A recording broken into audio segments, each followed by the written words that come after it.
A former pro wrestler who attends supervillain support groups and has an ongoing feud with Stephen Colbert, this is everything that you need to know about Marvel Legends' newest action figure, the Grizzly. The bare necessities of life will come to you.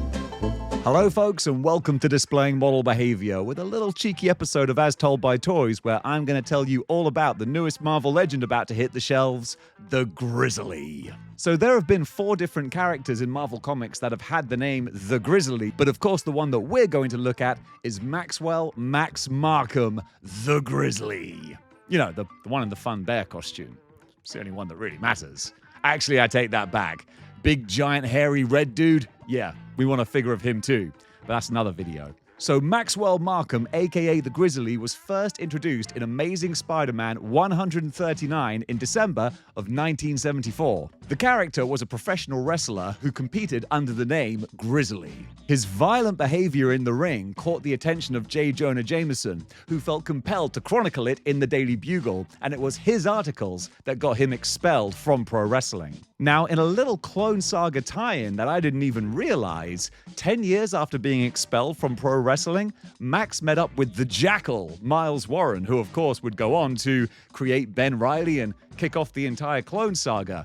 And the Jackal gave him this giant grizzly bear costume, which had an exoskeleton inside it and of course gave him all these enhanced strength and powers. Of course, the first thing he did with this new ridiculous costume and all these powers was go straight to the Daily Bugle and have a score to settle and a bone to pick with J. Jonah Jameson. Not going to edit that. Fortunately for JJ, Spider-Man was on hand to save his bacon and defeat the Grizzly.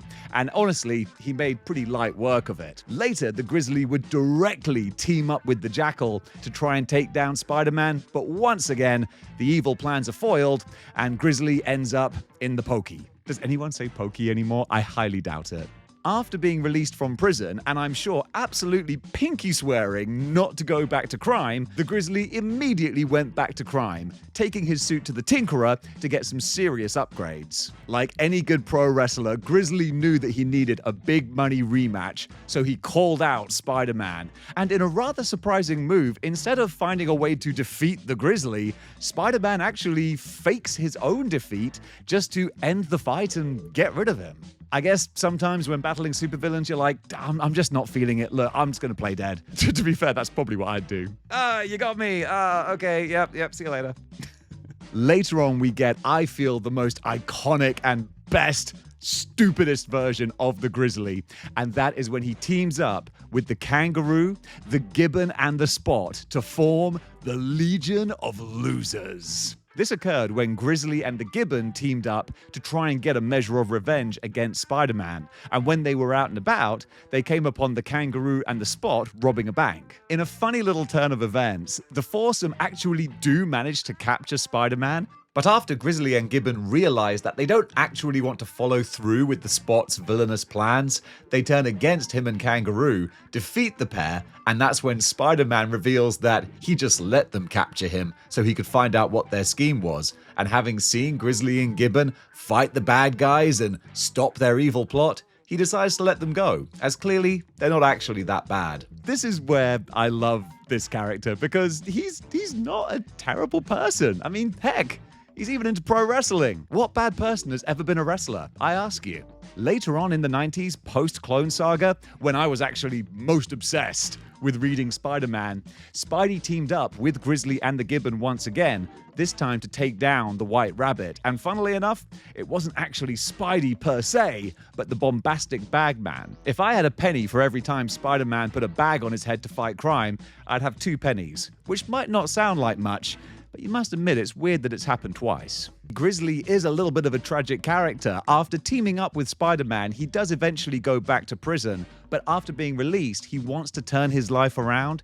But unfortunately, like any good bad guy, he has so many influences pulling him in other ways, and the fact that he has a giant terrifying bear mech costume, he always gets sucked back into a life of crime. Later on, Grizzly goes on to become hired muscle for Hammerhead, so well and truly getting back to a life of crime. He works alongside Boomerang, and his costume's upgraded with these big, terrifying fangs, which he says that he used his kids' college fund to pay for. So, yeah, definitely going more villain-coded now. The next time Grizzly pops up is in Civil War, where he's attending the funeral of Stiltman, who was killed by the Punisher.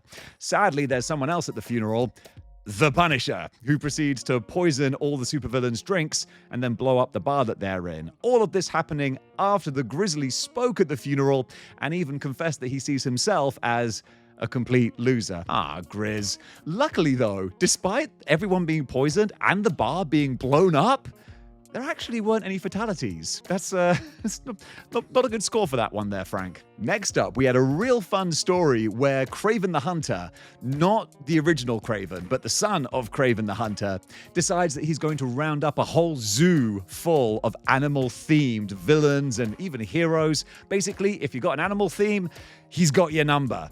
And eventually, this all gets taken down and destroyed by the Punisher. But once again, the Grizzly makes a fun little appearance, and Kraven, he just escapes to the Savage Land. In a funny political turn, Stephen Colbert has a starring role in his own Marvel comic, where he teams up with Spider-Man because, and I didn't know this about Stephen Colbert, apparently there's lore that he's terrified of bears. So of course, Grizzly made the perfect antagonist for this story, and with the combined power of Spider-Man and a late-night talk show host, they're able to once again take down Big Grizz. Later on, Crime Lord the Hood, or potential crime lord. I never know. Does he actually become a crime lord? I always feel like his constant story is that he's trying to become a crime lord.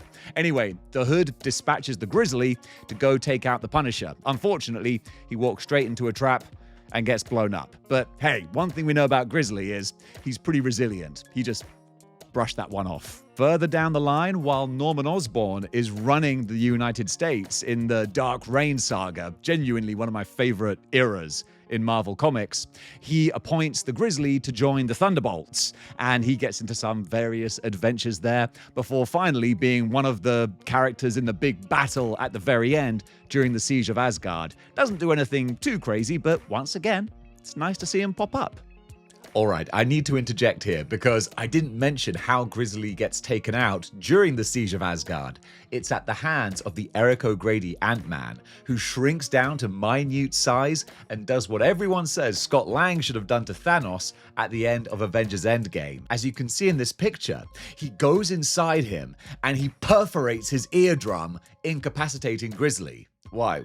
What did you think that picture was depicting? Later on, we once again see Grizzly, I think, trying to turn his life around by attending a supervillain support group. This is a fun collection of absolute D, E, and F tier villains, all sitting around talking about their various run-ins with different superheroes, and it's always kind of fun to see the more human sides of these characters. And to kind of wrap up this little saga about the Grizzly, the last time we see him, he's gone over to Miami, where he has a run-in with Ant-Man Scott Lang. Initially, he got into a fight with him thinking that he was Eric O'Grady, who they had a beef stemming way back, but by this point, Eric's dead, but Grizzly didn't know. But eventually, this all got figured out. And actually, at the end of the story, Scott Lang offered him a role in his company. So that's kind of cute. And folks, that does it for the quick capsule review of the Grizzly's storied Marvel career, and probably a few good reasons why you should buy the Marvel Legend. Honestly, I've got no skin in the game. A lot of people are like, who are you to tell me to buy this Marvel Legend? I don't know, I just like talking about these characters. And genuinely, I do love what they've done with this figure, taking the old Ursa Major Build-A-Figure and, tarting him up like a horse draws with new cool face sculpt and the bag of gold. I kind of dig it. I kind of love it. For all my gripes and grumbles about Marvel Legends, when they do a fun, ridiculous figure like this, I got a lot of time for it. So gang, thank you so much for watching, and until next time, keep displaying model behavior.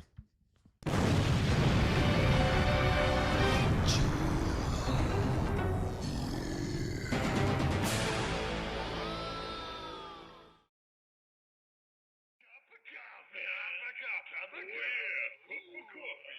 Big time.